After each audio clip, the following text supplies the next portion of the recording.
ಒಂದೇ ವಿಷಯ ನೋಡಿ, ಸರ್ಕಾರ ಬಂದ ಒಂದು ವರ್ಷದಲ್ಲಿ 2.7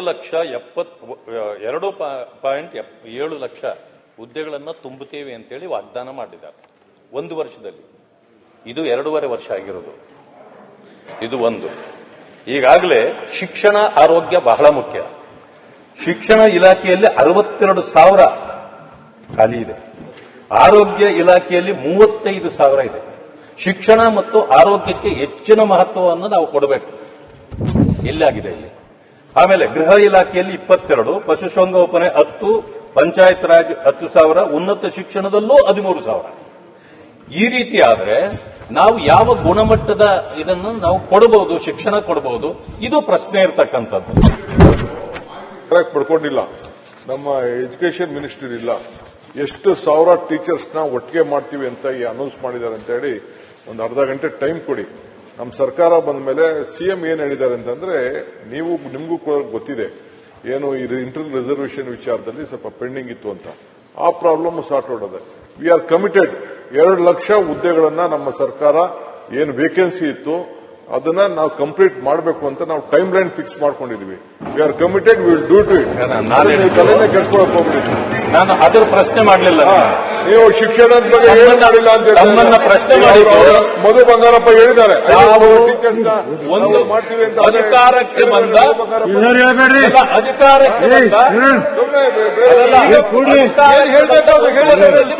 ಹೇಳಿದ್ದೀರಿ ನೀವು ಮಧ್ಯಪ್ರದೇಶ ಕೇಳಿದ್ರೆ ಅಧಿಕಾರಕ್ಕೆ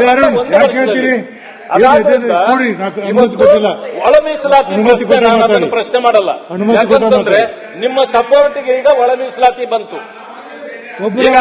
ಸಪೋರ್ಟ್ ತಗೊಂಡು ಹೇಳೋದಲ್ಲ, ಈಗಾಗಲೇ ಮಾಡಬೇಕಾಗಿದೆ. ಅದು ನೀವು ಮಾಡಬೇಕು ಅನ್ನೋದೇ ಉದ್ದೇಶ. ಈಗಾಗಲೇ ಇದು ಧಾರವಾಡದಲ್ಲಿ ಎಲ್ಲಾ ಕಡೆಯಲ್ಲೂ ಇವತ್ತು ಹೋರಾಟಗಳು ನಡೀತಾ ಇದೆ. ಅದರಿಂದ ಅದನ್ನ ತೀಕ್ಷ್ಣವಾಗಿ ತೆಗೆದುಕೊಳ್ಬೇಕು ಅನ್ನೋದು. ವರ್ಷ ಆದ ತಕ್ಷಣನೇ ಮಾಡ್ತೇವೆ. 2.5 ಲಕ್ಷ ಹುದ್ದೆಗಳನ್ನ ನಾವು ಒಂದು ವರ್ಷದಲ್ಲಿ ಮಾಡಿ ತುಂಬುತ್ತೇವೆ ಅಂತ ಹೇಳಿದ್ವಿ. ಅದು ಫುಲ್ಫಿಲ್ ಆಗಿಲ್ಲ. ಅದು ನನ್ನ ಪ್ರಶ್ನೆ ಇರತಕ್ಕಂಥದ್ದು.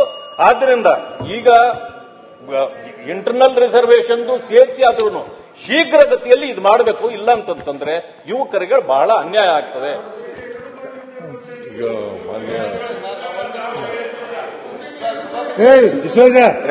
ನೋಡ್ರಿ ಏನ್ ಹೇಳ್ತೀರಿ, ಕೇಳಂಗಿಲ್ಲ. ಹೇಳಿ ಯಾವ್ದು ನೋಡು, ಯಾರು ಕೊಡುದಿಲ್ಲ ಕುತ್ಕೊಳ್ಳಿ. ಕಡ್ತಕೋಬಾರ್ದು, ಸುಮ್ಮನೆ ಮಾತಾಡ್ತಿರಲ್ಲ. ನೋಡ್ರಿ ಸಂಗ್ನೂರ್ ನಿನ್ ಕ್ವಶನ್ ಯಾವ್ದೆಲ್ಲ ಕಡ್ತಕೋಬಾರ್ದು. ಸಂಗ್ನೂರ್ ಕೊಡ್ತೀರಿ ನೀವು, ಕೂತ್ಕೊಳ್ರಿ. ಸುಮ್ಮನೆ ಮಾತಾಡ್ತಿರಲ್ಲ.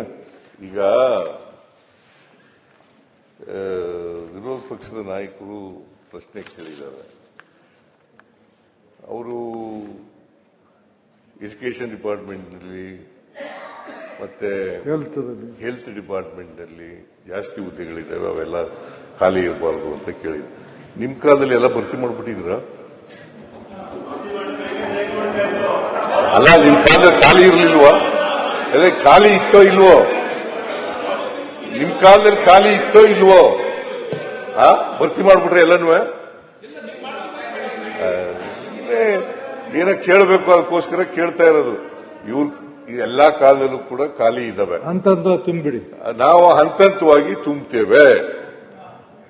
ನಾವು ಒಳ ಮೀಸಲಾತಿ ನೋಡಪ್ಪ, ಒಳ ಮೀಸಲಾತಿ ಪ್ರಾರಂಭ ಆದದ್ದು ನಾವು ನವೆಂಬರ್ ತಿಂಗಳಲ್ಲೇ ಹೇಳಿದ್ರು. ಹೋದ ವರ್ಷ ಎಲ್ಲ ಪ್ರಾಧಿಕಾರಿಗಳಿಗೆ, ರಿಕ್ರೂಟ್ಮೆಂಟ್ ಮಾಡತಕ್ಕಂಥ ಪ್ರಾಧಿಕಾರಿಗಳಿಗೆ ಹೇಳಿದ್ದು, ಈ ಒಳ ಮೀಸಲಾತಿ ಇಶ್ಯೂ ಬಗೆಹರಿಯವರಿಗೆ ಮಾಡಬೇಡಿ ಅಂತ ಹೇಳಿದ್ದು. ಈಗ 1,88,037 ಹುದ್ದೆಗಳು ಖಾಲಿ ಇದ್ದಾವೆ. 1,88,037 ಹುದ್ದೆಗಳು ಖಾಲಿ ಇದ್ದಾವೆ. ಈಗಾಗಲೇ 56,000 ಚಿಲ್ಲರೆ ಹುದ್ದೆಗಳನ್ನು ಭರ್ತಿ ಮಾಡಲಿಕ್ಕೆ ಕ್ರಮ ತಗೊಂಡಿದ್ದೀವಿ. It is under process. ಗೊತ್ತಾಯ್ತಾ? ಉಳಿದಂತ ಹುದ್ದೆಗಳನ್ನು ಕೂಡ ಹಂತವಾಗಿ ಭರ್ತಿ ಮಾಡ್ತೀವಿ.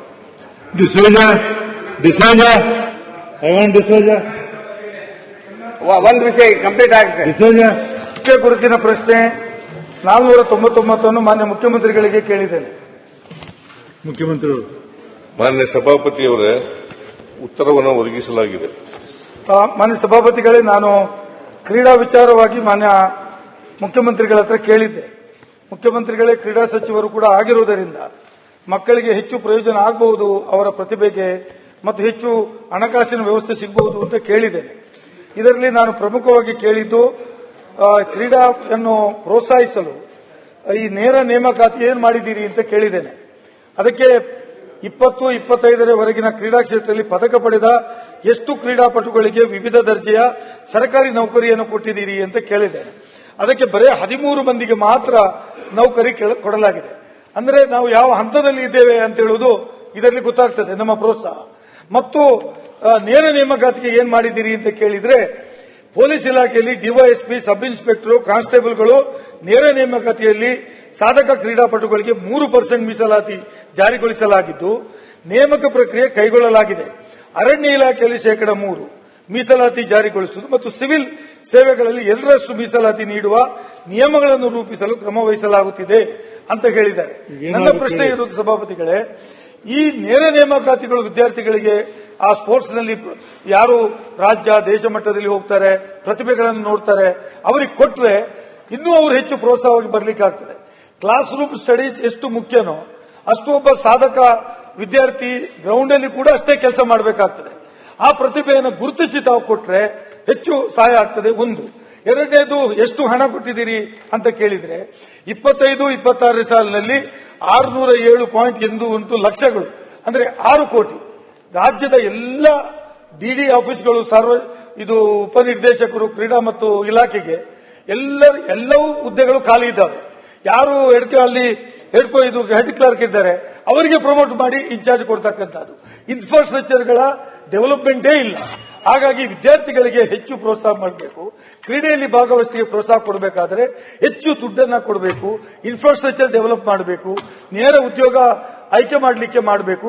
ಇದಕ್ಕೆ ಒಂದು ಒಳ್ಳೆ ಪಾಲಿಸಿ ತರಬೇಕು ಅಂತ ರಾಜ್ಯದ ಮುಖ್ಯಮಂತ್ರಿಗಳ ನಾನು ವಿನಂತಿ ಮಾಡ್ತೇನೆ. ಮುಖ್ಯಮಂತ್ರಿಗಳು ನನ್ನ ಸಭಾಪತಿಯವರೇ, ನಾವು 13 ಜನ ಸಾಧಕರಿಗೆ, ಪ್ರಶಸ್ತಿ ವಿಜೇತರಿಗೆ ಮಾಡಿರ್ತಕ್ಕಂಥದ್ದನ್ನು ಕೊಟ್ಟಿದ್ದೀನಿ ಉತ್ತರ. ಅದು ಒಲಿಂಪಿಕ್ಸ್ನಲ್ಲಿ, ಪ್ಯಾರಾ ಒಲಿಂಪಿಕ್ಸ್ನಲ್ಲಿ, ಕಾಮನ್ವೆಲ್ತ್ ಗೇಮ್ಸ್ನಲ್ಲಿ ಮತ್ತು ಏಷ್ಯನ್ ಗೇಮ್ಸ್ನಲ್ಲಿ ಇರ್ತಕ್ಕಂಥದ್ದು ಮಾತ್ರ ಮಾಡಿದ್ದೀವಿ.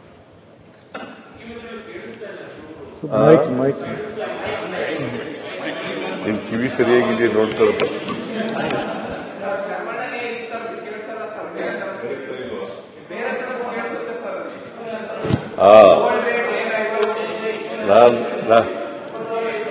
ಈಗ ಕೇಳಿಸ್ತಾ ಇದೀನಯ್ಯ, ಈಗ ಕೇಳಿಸ್ತಾ ಇದೀನಪ್ಪ, ಕೇಳಿಸ್ತಾ ಇದೀಯ ಈಗ? ಸರಿ. ಮತ್ತೆ ಸಭಾಪತಿಯವರೇ, ನಾವು ಒಲಿಂಪಿಕ್ಸ್ನಲ್ಲಿ, ಪ್ಯಾರಾ ಒಲಿಂಪಿಕ್ಸ್ನಲ್ಲಿ ಮತ್ತೆ ಏಷ್ಯನ್ ಗೇಮ್ಸ್ನಲ್ಲಿ ಮತ್ತೆ ಕಾಮನ್ವೆಲ್ತ್ ಗೇಮ್ಸ್ನಲ್ಲಿ ಪ್ರಶಸ್ತಿ ವಿಜೇತರಿಗೆ ಪದವಿಯನ್ನು ಅದನ್ನು ನೇಮಕಾತಿಗಳನ್ನು ಮಾಡಿದ್ದೇವೆ ಅಂತ ಹೇಳಿದ್ದೀವಿ. ಅದು 13 ಜನಕ್ಕೆ ಮಾಡಿದ್ದೀವಿ. ಅದಲ್ಲದೆ ಪೊಲೀಸ್ ಇಲಾಖೆಯಲ್ಲಿ ಸ್ಪೋರ್ಟ್ಸ್ ಪರ್ಸನ್ಸ್ 70 ಕಾನ್ಸ್ಟೇಬಲ್ಗಳಿಗೆ ಮಾಡಿದ್ದೀವಿ. 70 ಕಾನ್ಸ್ಟೇಬಲ್ಗಳಿಗೆ ಮಾಡಿದ್ದೀವಿ ನೇಮಕಾತಿ. ಆಮೇಲೆ 14 ಜನ PSIಗಳಿಗೆ ಮಾಡಿದ್ದೀವಿ. 14 ಜನ PSIಗಳಿಗೆ ಮಾಡಿದ್ದೀವಿ. ಫಾರೆಸ್ಟ್ ಡಿಪಾರ್ಟ್ಮೆಂಟ್ನಲ್ಲೂ ಕೂಡ 3% ಮಾಡಬೇಕು ಅಂತ ಮಾಡಿದ್ದೀವಿ. ಮತ್ತೆ ಪೊಲೀಸ್ ಡಿಪಾರ್ಟ್ಮೆಂಟ್ನಲ್ಲೂ ಕೂಡ 3% ಮಾಡಿದ್ದೀವಿ. ಇನ್ನು ಉಳಿದ ಇಲಾಖೆಗಳಲ್ಲಿ 2% ಮಾಡಬೇಕು ಅಂತ ಇಟ್ ಈಸ್ ಅಂಡರ್ ಪ್ರಾಸೆಸ್. ಇದನ್ನ ಮಾಡ್ತಕ್ಕಂಥದ್ದನ್ನು ಮಾಡ್ತೀವಿ. ಇದರಿಂದ ಪ್ರೋತ್ಸಾಹ ಕೊಡಬೇಕು ಕ್ರೀಡಾಪಟುಗಳಿಗೆ ಅಂತಕ್ಕಂಥ ದೃಷ್ಟಿಯಿಂದ ಇದನ್ನು ಮಾಡ್ತಕ್ಕಂಥದ್ದು. ಇದನ್ನ ಕೆಲವೇ ದಿನಗಳಲ್ಲಿ ಮುಗಿಸಿ ಫಾರೆಸ್ಟ್ನಲ್ಲಿ 3%, ಪೊಲೀಸ್ ಡಿಪಾರ್ಟ್ಮೆಂಟ್ನಲ್ಲಿ 3%, ಬೇರೆ ಇಲಾಖೆಗಳಲ್ಲಿ 2% ಹುದ್ದೆಗಳನ್ನು ಇವರಿಗೆ ಕೊಡ್ತಕ್ಕಂಥ ಕೆಲಸವನ್ನು ಮಾಡ್ತೀವಿ. ಸಭಾಪತಿಗಳೇ, ನಂದು ಒಂದು ಇದೆ. ಈ ಕ್ರೀಡೆಗಳಿಗೆ ಪ್ರೋತ್ಸಾಹ ಕೊಡುವಂತ ದೃಷ್ಟಿ ಈಗ ಕಬಡ್ಡಿ ಆಟ ಬಹಳ ಜೋರಾಗಿ ನಡೀತಾ ಇದೆ. ಕಬಡ್ಡಿ ಆಟಕ್ಕೂ ಒಂದು ಪ್ರೋತ್ಸಾಹ ಕೊಡಿ ಅಂತ. ರಾಜಕಾರಣಿಗಳ ಪ್ರಿಯವಾದ ಆಟ ಕಬಡ್ಡಿ. ನಾವು ಕಾಲು ಹೇಳೋದು ಸ್ವಲ್ಪ ಜಾಸ್ತಿ. ಈ ಆಟಕ್ಕೂ ಒಂದು ಸ್ವಲ್ಪ ಪ್ರೋತ್ಸಾಹ ಕೊಡಿ ಅಂತ ಮುಖ್ಯಮಂತ್ರಿಗಳು ಕೇಳ್ತೇನೆ. ಕಬಡ್ಡಿಗೂ ಕೊಡಬೇಕಂತ ಕೊಡಿ. ಅದನ್ನು ಪರಿಶೀಲನೆ ಮಾಡಿ. ರೈಟ್.